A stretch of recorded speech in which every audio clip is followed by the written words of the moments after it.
Wow, the microphone is actually on. I'm sitting here.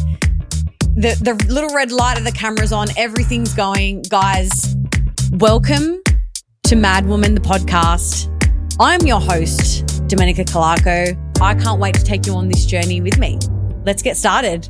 In today's episode, I'm thrilled to sit down with Cass Spies, the founder of Twisted Healthy Treats, a brand that is redefining what it means to indulge without guilt. Cass takes us through her incredible journey from the spark that inspired her to launch her business to the obstacles she's faced along the way. We'll also talk about the challenges and triumphs of building a brand that's both healthy and delicious, and how Cass is making waves in an industry that is constantly evolving.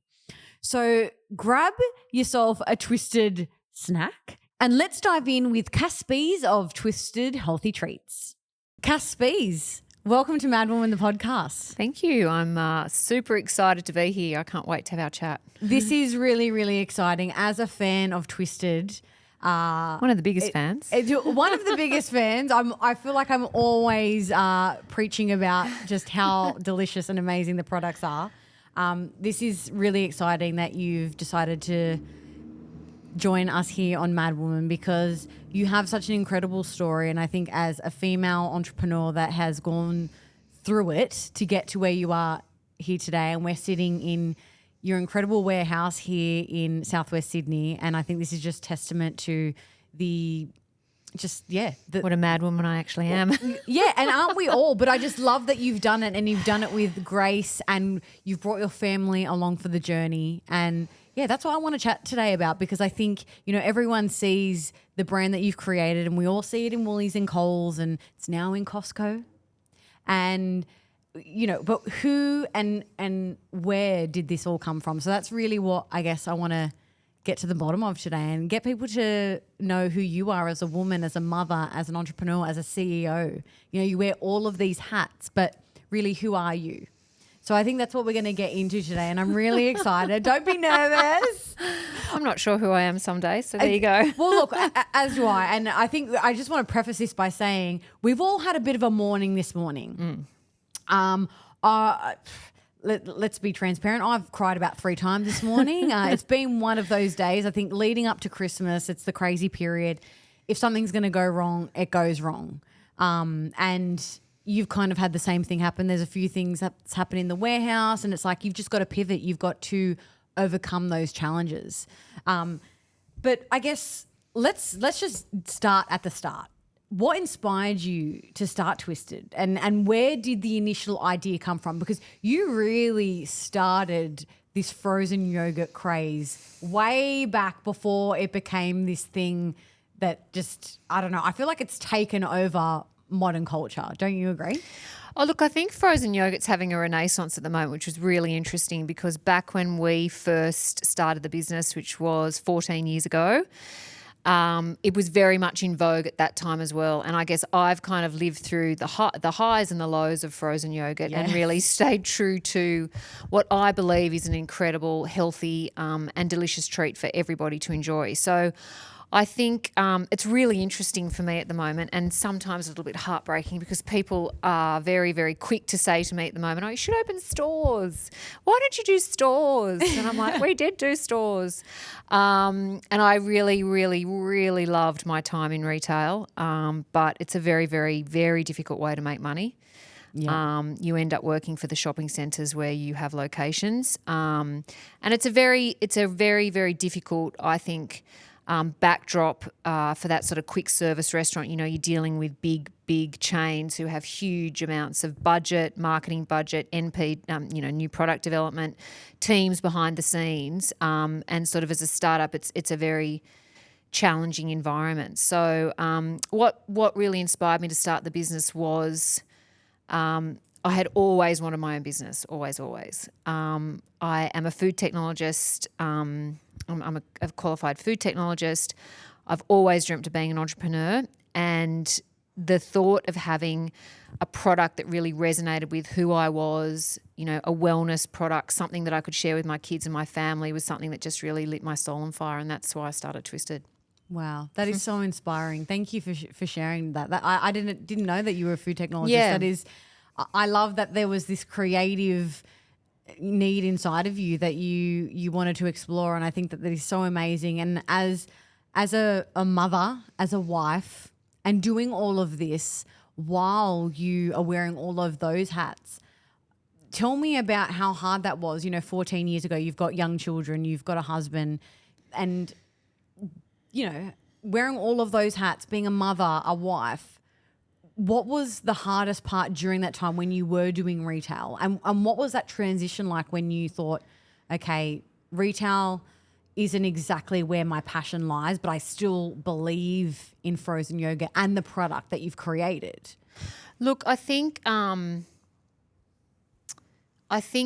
pivot came from really just seeing how people are interacting with the brand. Yeah. And, at that time, I think, I used to say to my team as an analogy, if you're pushing on a door and it's not opening, then it's time to find another door. And that's what it felt like with the retail stores. I had an incredible team of people around me, people who believed in the mission, people who believed in the brand, who are working so, so hard for Twisted. And we just were not getting the results that I felt we deserved as a team. But what we saw with our wholesale range was, people were taking our product home. We did an incredible, the first ever customer we had with our wholesale range was Harris Farm, which is obviously a beautiful grocery here in New South Wales, and also they're in Queensland now as well. But they're an incredible family-owned business, and they gave us an opportunity with the wholesale range. We started to sell product into school canteens, and that's when we really saw that people were interacting with our brand in a way that I could see a path for growth. Yeah. I think, though, if I'd known how long the journey was that I was taking, I don't. Yeah, it's a big deal. It's a really big deal, and I think the pressure has probably increased with every year and every bit of growth that we have as a business. Now I've got 70 people whose livelihoods rely on me really, as the CEO and the leader of the business, and I take that very seriously. So, how we navigate the current economic environment, how we go up against the multinationals like Unilever and Streets and they are Unilever, Peters, for example, Buller, how I take on those companies is something that is an ever increasing amount of pressure, I think. So back in those days when I had the stores, I'm not quite sure I don't really think I knew what pressure really was, if I was to be really honest. But having that foresight and I guess that resilience to go with your gut and think, I know how good this product is and I know we can pivot and make it something here. I think that is so inspiring that you believed in yourself. It would have been so easy to just think, okay, retail's not working. This is where it's going to end. We've had a good run. But you didn't give up. And I think, you really have to pat yourself on the back there because it was in that moment where you pivoted and you had that resilience, because it would have been so easy for you to just say, it would have. But I think, there are challenger brands like Twisted in the market that really, that we're really showing the multinationals what is possible in terms of creating products that taste great and are actually good for you. And I think if it's not for challenger brands in all different categories that are really, going out to market and saying to consumers, this is an alternative and it actually tastes great, then I think it's just, the multinationals will just run the world. And I think that's a really important thing that we stand for in the market. How hard is that though, to go into a market that is so saturated in that, with these big multinationals, with a product that you stand by, that it's like, no, we have a better product, it's healthier and it tastes amazing, to stand by that? Like that's a lot of pressure. It is. And I think, that my learnings around what it actually takes to create a brand, particularly in CPG, in consumer packaged goods, is huge. And getting brand awareness and getting the word out there. And, I've had the business for 14 years and it's really only in the last 12 to 24 months. If I meet somebody in my life outside Twisted and I say I work at Twisted, it's only really just started where people have really go, oh, I know that brand. Honestly, after all these years.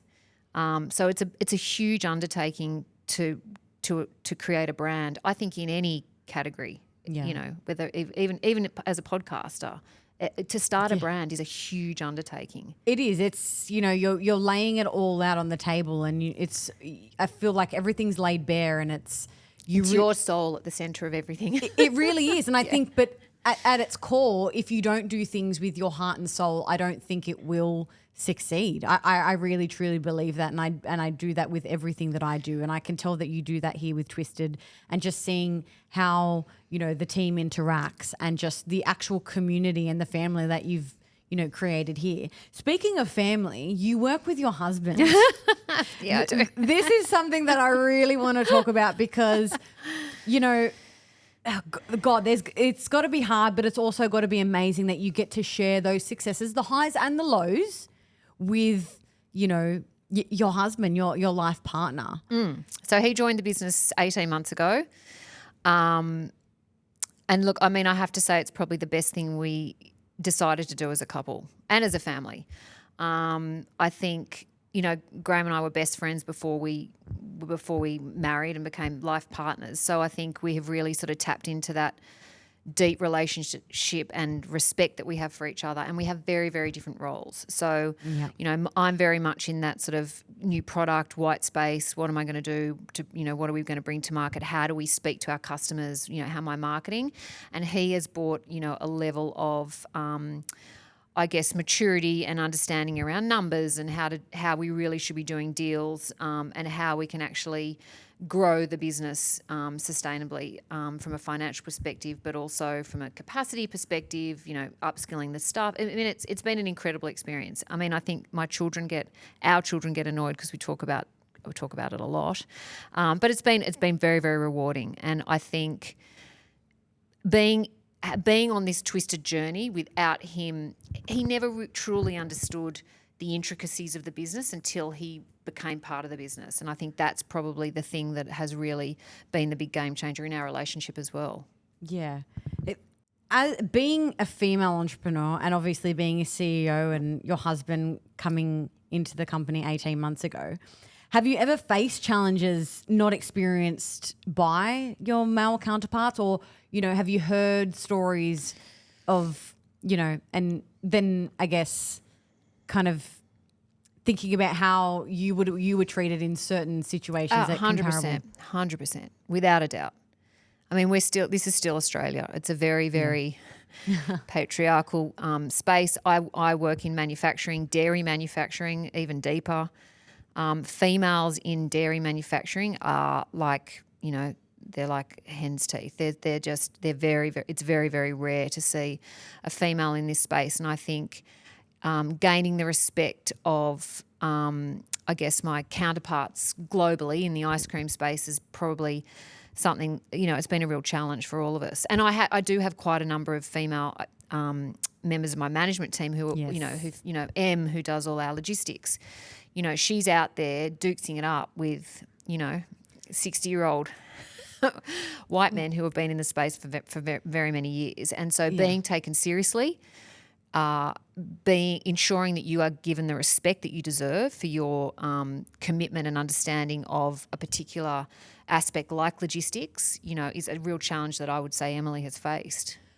I'd love to know, and I know a lot of our listeners are women and, you know, face challenges in their workplace, and not only in the workplace, but in their relationships in general, like in family. And as a woman, how and what advice would you give other women that they feel like they aren't being taken seriously, whether that is in the workplace or they want to stand up and they want to be taken seriously for their role and they want people to know their worth? What advice would you give? I know it's a hard one. There's a lot. I mean, I don't know whether it's always the right decision, but I do often go into my male energy, to be honest, when I'm dealing with these sorts of situations. So I'm very forthright. I'm very direct. I mean, people would say that about me. I'm very direct, not in a nasty way, but, you know, I'm not going to beat around the bush, and I'm not going to, if we need something for the business, then I'm going to ask the question directly. I'm not going to sort of, you know, go around the houses and say, sorry for asking this, you know, that you just can't do that. You need to really know what you want. You really need to know where you're headed, and you really need to be forthright in what your opinions and what you're putting forward. Yeah. In that same vein, what would be one piece of advice that you'd give other women wanting to start a business? Because I think there are a lot more women now who are, whether they're mothers, they are, a little bit older, and they have this creative, spark within them that they want to create something. What would be your biggest piece of advice?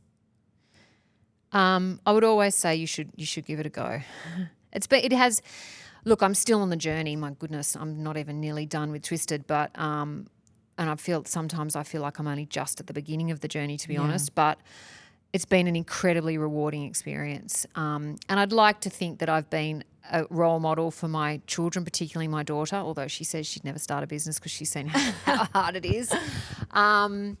I think you should give it a go. If there's an idea that keeps tapping you on the shoulder, or you just cannot let go, if that idea just keeps coming back and coming back, it's definitely something that, I believe you should have a crack. There are so many incredible opportunities in a country like Australia, and I think it's definitely, I don't have any regrets about the journey that I've been on with Twisted. That's incredible. I've got lots of learnings, but no regrets. I love that. Lots of learnings and no regrets. I think that's the way that we should be leading our lives. If you keep going on in life just thinking about the things that you regret, I don't think you'll be able to grow. No, you don't. You spend too much time looking back. Yeah. What does motivate you, though, to keep going during those tough times? Because there are tough times, it's things happen, whether that be in the factory or, a shipment might not arrive, that's what happened to me today. It's like, I'm waiting for something to arrive and it's pushing everything back. And it's like in these moments, I feel as though it's Christmas, babes. It's terrible. It's Christmas. Every year. It's terrible. But I find myself, and I like to think that in the last 6 months, I've worked so hard on my own resilience, right, to not give up. But it's in those moments when I feel so overwhelmed, it creeps in. It does. How do you work through those times, those really tough times when it could be so easy to just throw in the towel? So usually, we had a situation like this last week. So first of all, I cried like really hard for about 30 minutes. It's the best way to get through. I've cried 3 times this morning. So it's... Then I rang Em, who runs our logistics and supply chain team, and she was like, "Are you okay?" I'm like, "Not really." Talked it through with her. Look, what I think, there's always going to be things that happen, always things out of your control. You need to bring the people who are in your sphere of influence around a table and work out how you're going to deal with it together. How do you pivot? How do you replan?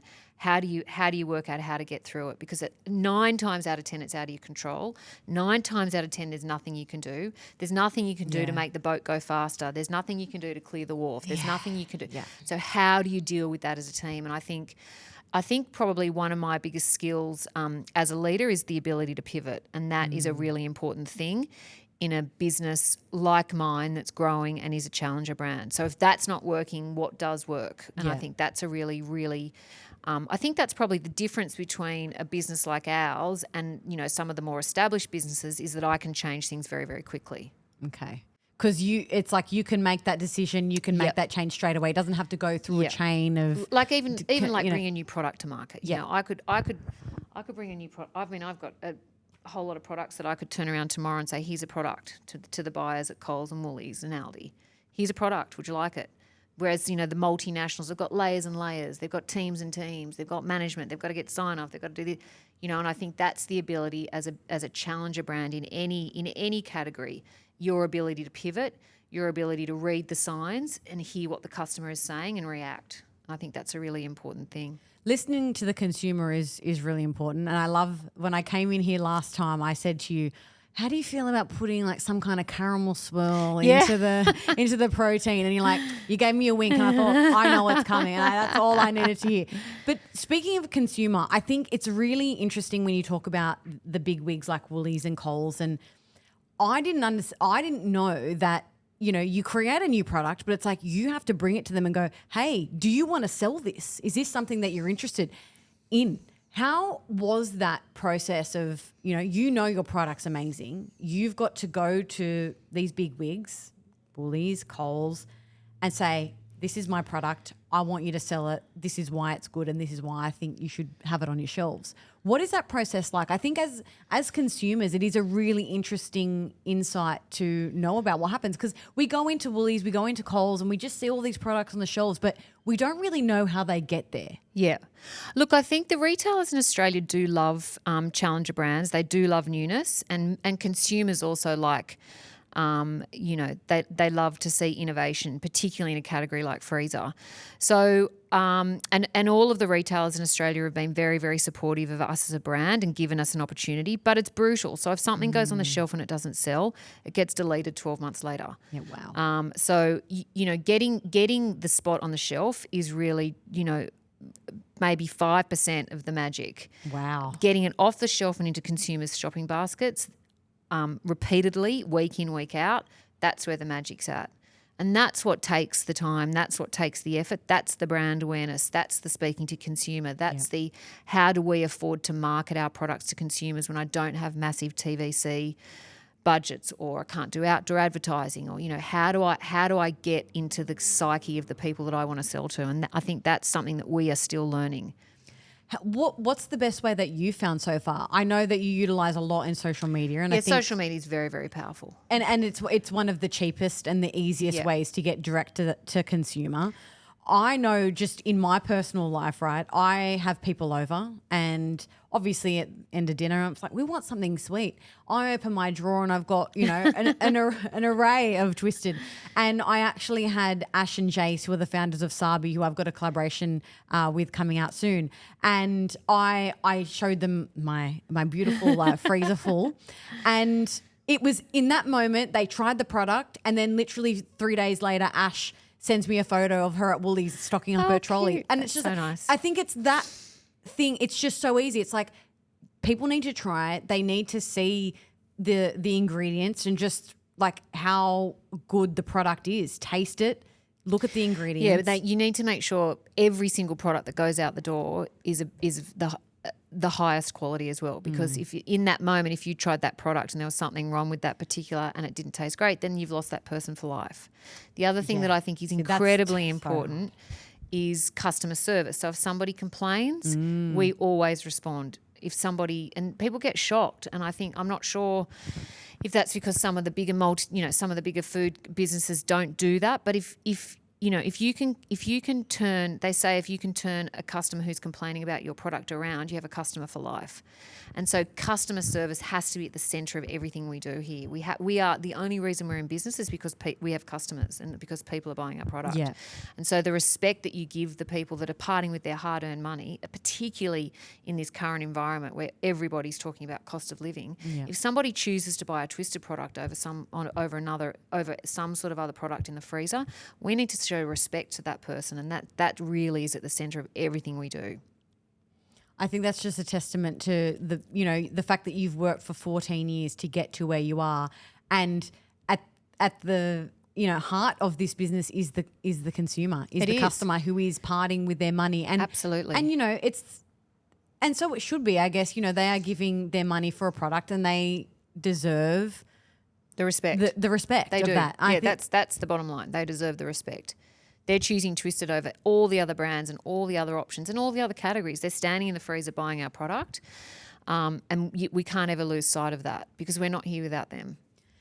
When you at the beginning of when you had to go to like Woolies and Coles, and I'm sure there was moments where you got turned away or they said, still.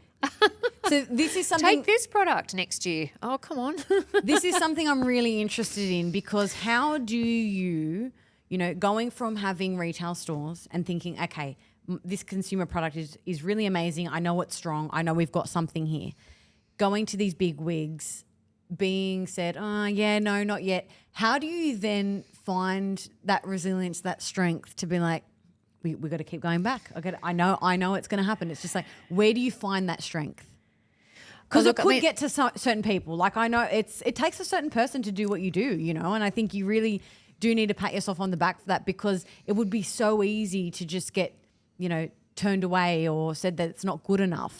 But it does go back to that, if something's tapping you on the shoulder and saying there's an idea, You've just got to trust your gut, and that's something that I'm learning and thinking about quite a lot. So I've got a new business coach who's incredible, and there's a couple of recent examples where I've really gone back and trusted my gut, and she just keeps telling me, you've got to trust your gut. You have to listen to what your gut's saying, and sometimes that's hard with all the noise and all the people, and everyone's got an opinion, and but you've got to go back and trust your gut. So my favourite thing to do is to stand in front of a freezer anywhere in the world, and have a look at where the white space is. Where are the products that nobody's actually challenging in a better for you capacity? What could we create under the brand Twisted and bring to market that no one else is doing? And that's where the magic is. And sometimes it takes a year to convince a buyer to give you a go, and sometimes you have a go and it doesn't resonate.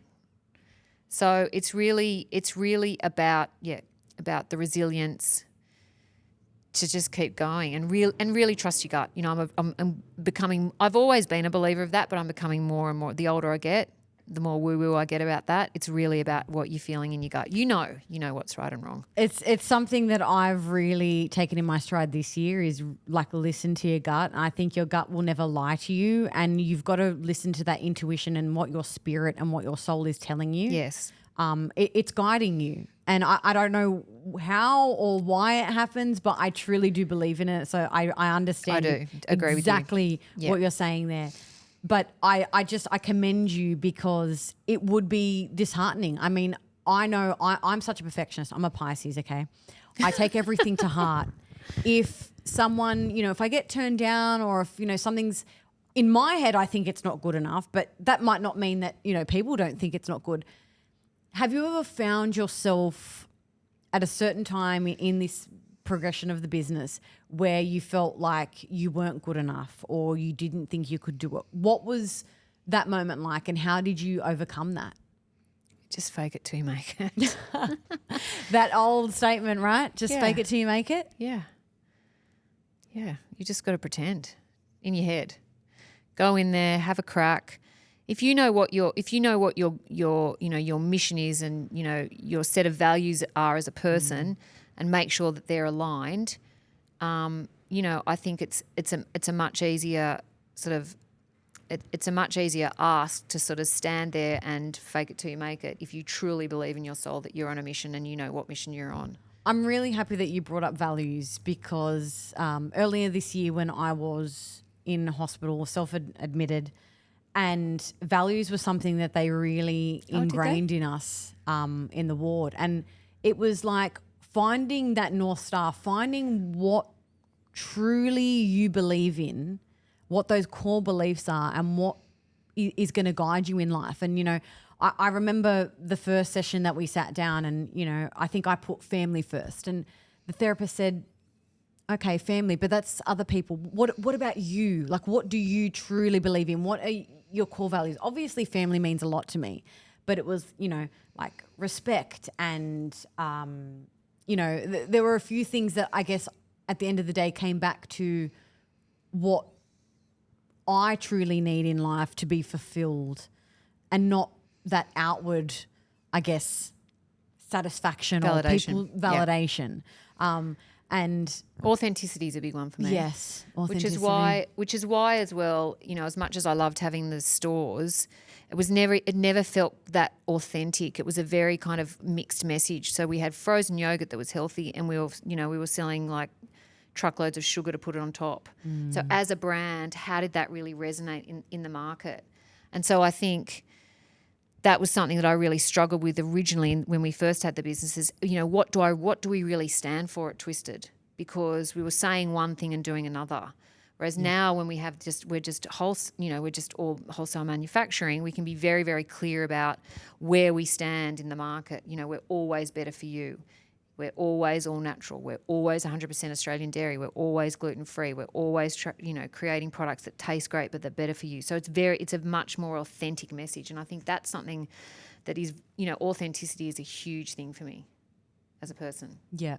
And then that just obviously rolls over into the business. And every part of life. With every really. part of life. At the end of the day, it will, if that's what is truly your core value. When I go to the grocery store and I walk into the freezer aisle, I'm met with so many options. It is kind of overwhelming. Very. How do you think that a consumer walks down into the freezer roll and sees your product? How do you want it to stand out? Like what do you want people to know that when they're standing there at that freezer before they open it, because you don't want to open it and let all the cold air out. I'm like, oh no, I don't want to do that. I don't want the ice cream to melt. What do you want people to think about before they make that choice of putting that product in their trolley, going to the checkout and paying? What do you want people to think about more when it comes to health? Because at the end of the day, we are trying to be, I guess, a bit more conscious of what we put in our bodies. And I'm a huge believer in that now. I think it all starts from within. And at the end of the day, you don't have to sacrifice having a sweet treat and having that creamy, yummy goodness that you want. That's what I want the consumer to think. So I want them to think, why wouldn't I choose Twisted? Because it tastes as good as the high sugar, high fat alternative. So I don't want them to feel like they're giving anything up when they're eating Twisted. And I think what people will be really surprised about is when they try the product, you really cannot taste the difference. Yeah. It's like it satisfies every craving. It should just be an extra, it's good for me. It shouldn't be, it's good for me, I'm eating it, it doesn't taste as great. Yes. It has to be taste first. Otherwise people won't put you in their basket every week, and that's the goal.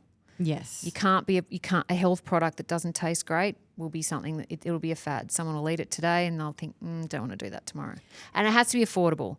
And that's what and that is also what I'm very, very passionate about is price point. And that is what this factory, for all its challenges and stresses, allows us to do, because we're not getting this manufactured by somebody else. So I don't have somebody else's margin that I'm layering into the product. And I think it's really, really important. I'm talking to Aussie families. They need to be able to afford our product. And let's talk about that. So you have your own factory here. We can see it here through the windows.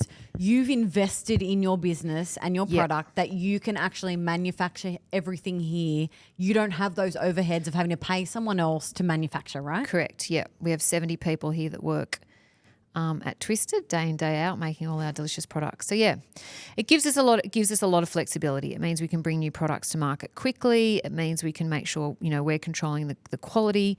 It means when one of the retailers asks for extra product, we can prioritize their production. So it's challenging, but it is worthwhile. And I love that you say it is challenging, but it's so worthwhile. In terms of your... It's not my favourite part of the business, the factory. I think because at the end of the day, it comes down to technology as well. It's like refrigeration engineers. The compressor went down and the blah, blah, isn't working and the wrapper's not working. And so how do you pivot from that? It's like we're talking ice cream. So if the refrigeration goes down, what the hell do you do? The whole factory's down, right? So we've got a compressor down right now this morning. That's what happened. So what it just happened? means So one of our lines is down. So it's not. It's like nothing's running. Going into production, which means you're not making money. We've got 3 lines, so one of them's down. But when a factory doesn't run, you're not making money. And a factory is designed to run, particularly an ice cream factory in December. So it's everything's a bit heightened right now. It is. So it's not. But I mean, I do think having the factory is an incredible asset that we've built, and it's taken a long, long time. We've spent years building the factory. We've spent so much money on stainless steel. It's crazy, and we've really got it to a point now where we just need to run the factory and sell the beautiful product that we make in the factory. So again, no regrets, but it's been a thing. It's been a journey. Yeah. And there's always things that you've got to pivot through, right? And there's always challenges, and not every day is just going to be sunshine and rainbows. No, and rarely. When you're working with obviously human beings, but also technology. We did have a week a couple of weeks ago. We had no issues for a whole week, and it was really really eerie. Everyone was kind of like walking around going, "You okay? You okay?" Kind of waiting for something. We're like, well, there's nothing going wrong in the factory. What do we do? We're not dealing with an issue. Anyway, that's the nirvana. That's the dream. That's the goal. That's where we're headed. But factories, machinery fails, and you need to have a team of people who know how technology, to fix it. right? Yeah. It's I think when you want something to work and when you need it to work, it's just like there's little gremlins in there. I don't know what it is, right? I'm really curious, Cass, how does Twisted stay ahead of trends and maintain that uniqueness? Like I'm so curious about this because, as I said, you go into a freezer roll and there is just this constant newness, whether it be like, a few weeks ago it was like that Kinder Bueno thing. Like it's like, oh my God, all of these chocolate brands are coming out with ice creams. And then there's these like other companies that think, oh, I can make a healthy ice cream that really isn't healthy. So how do you keep up that creativity and that uniqueness? I guess that's my hobby. Love that. Obsessing over consumer packaged goods brands globally. What's happening in the US, I think, is a huge, for me in ice cream, that's a huge market that I look at all the time. So taking it further, not just keeping it, I guess, insular in Australia, because we are a tiny market really at the end of the day, aren't we? I need to see what's happening globally, also in Europe. I mean, there's a lot of exciting brands that are coming out of the UK at the moment as well. So really, I spend my spare time looking at what other brands are doing globally and thinking about, does that resonate in the ice cream category? Can I turn that into a product? What white space do I have here in the freezer in Australia, and how could we fill it? I guess it's just an obsession. It's just a lifelong obsession. Nothing excites me more than sitting down and talking to somebody who has CPG experience. I just love it. I love that. Okay, I'm curious. Have you always loved ice cream, frozen yogurt? Like, have you always been obsessed with it? Or is this something that you kind of grew into when you started the retail stores? Look, my father has a shockingly bad sweet tooth, so he has. Well, isn't he lucky? He is. So I think, as I grew up, I've loved dessert. I think as I've grown from a child who didn't really have wellness as a value, as an adult, as a 50-year-old woman, wellness is way, way up there in terms of my mental health, how I feel, how I go into the world each day. Wellness is absolutely the centre of everything I do. So how could I bring my love of sweet and my, obsession with wellness together and be able to, enjoy them in life? And I think that's really, yes. So yes, I've always loved sweet treats. I haven't always been obsessed with frozen yogurt, but I am now. And what I love about Twisted is that you guys make all of your yogurt, like it's actually cultured here on site. This is something it's real. It's authentic. It's real. It's authentic because I think, a lot of brands can just put a label on something and call it something that it's not, which still blows my mind to this day, guys, that can be done in a retail space. And I don't know, I feel like we are kind of lied to a lot in that world, but just not told the whole truth. Yes, not the whole truth. And I'm like, I don't know how I feel about that, right? What is your vision for the future of Twisted? I'm so curious about this because you've built this business now to this incredible level where you've got this amazing, factory. You're employing 70 plus people. You're manufacturing. You're creating the yogurt on site here. It's real yogurt. Where do you see the business going and the growth? I mean, I think the vision for this business is to be the better for you manufacturer, better for you trusted brand in Australia. And that may not stay in the freezer category. I mean, I think there's opportunities in other categories as well. Definitely in the short to medium term, it's freezer. But when I want people to associate the brand Twisted with better for you, great tasting, better for you, and really, continue to grow the team, continue to grow market share. Because as I've said, there's no reason why we shouldn't be eating healthy alternatives that taste great. And I just think, I think initially, when we first started the business, people were sort of, oh, it's a better for you brand. There's sort of a ceiling, and there's a growth. There's a size of the business that you'll get to just because it's a better for you brand. Yeah. But I don't really believe that. I believe there's an ice cream category, and Twisted absolutely has a seat at that table. As a female founder, I know when we met last time you spoke about a few other female founders in the Australian space that you really look up to. I'd love if you could share that with us here today, because I really don't think it's spoken a lot and enough about what female founders have done in, I guess, in this kind of space, consumable, I mean, Shelley Sullivan from MCO Beauty is Yeah. she is just a powerhouse and has just done so many incredible things in that category. She created that category. Yeah, I mean, she did. She yeah, I guess. is an absolute legend. Yeah. I mean, Janine Ellis, she's probably one of the first. She was sort of the reason I went into retail stores back in the day. She is, she's a visionary, and what she has done with all the business that she touches.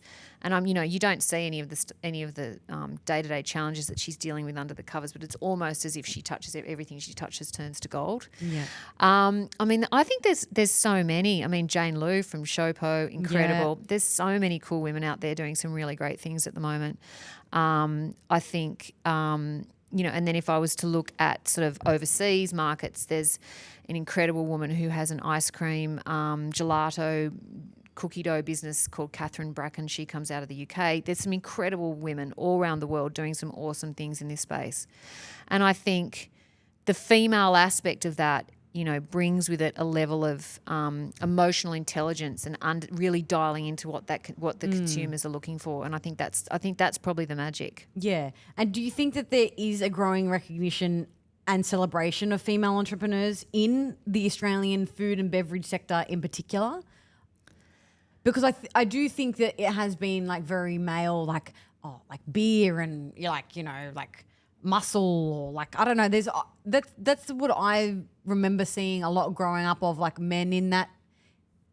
I think there's a tip of the cap, but is there a true change in culture in Australia? I think there's still a long way to go.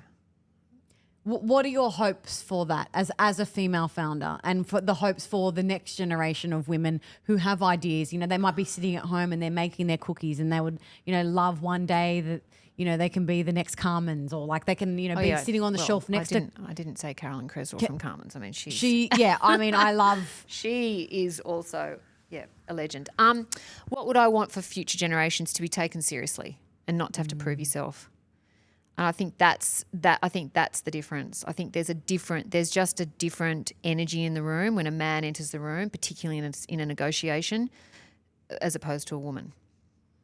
So not for future generations of women to not have to prove themselves. I think there is so much in that. That's so powerful because I know as a woman in the podcasting, in the media space in general, having to constantly prove myself that I am smart enough, I am worthy. To be taken seriously. Just to be taken seriously. You shouldn't even need to say that.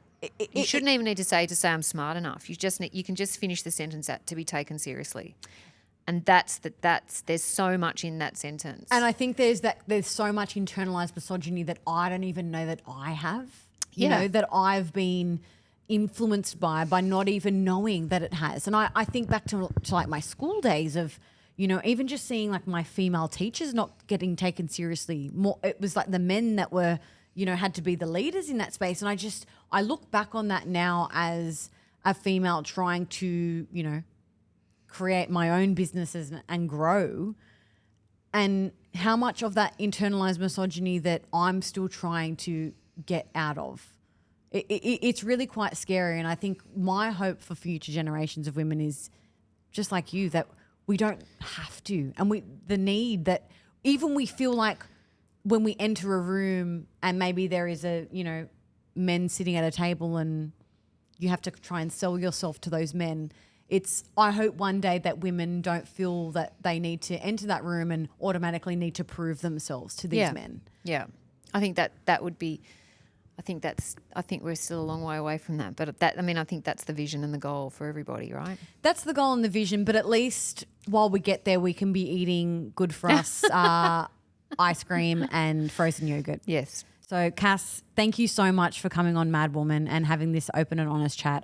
I really think that our listeners are going to love this, and hearing your story and just seeing that, when you have that passion and that fire within and you really truly believe in something and you follow that, it can lead you on that path to absolute greatness. And it's just such an honor to get to know you. And well, thanks for having me. I feel we're mad women, so we are. And you know what? We don't have to prove ourselves to anyone. We don't. And that just that makes me really emotional, because that what you just said about not having to say like I'm not smart enough, because like I feel like I've had to say that and like prove myself to Well, people. you shouldn't. Don't stop saying it. You already And know I just you needed are. to hear that today, you know?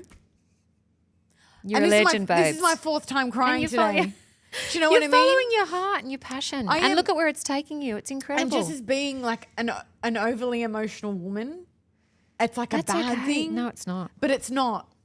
You know? No, it's not. So thank you so much. That's okay, honey. Thank you. So that's a wrap on today's episode with Cass Spies, the incredible founder of Twisted Healthy Treats.